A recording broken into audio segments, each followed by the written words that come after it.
When we are in a negative and positive situation, our response reveals our true hearts. There's no accident response, but it all started with a thought.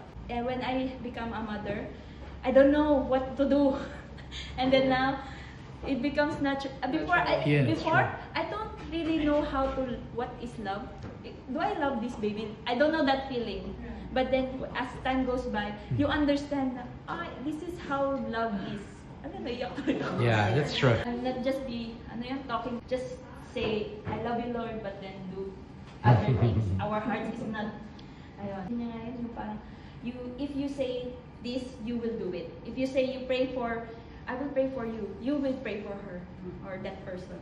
And then being accountable with all the blessings that God had for us, always be accountable to give back to Him. He said 10%. So in our world, there are so many distractions now. So we have to be light or be different from the people who don't know God.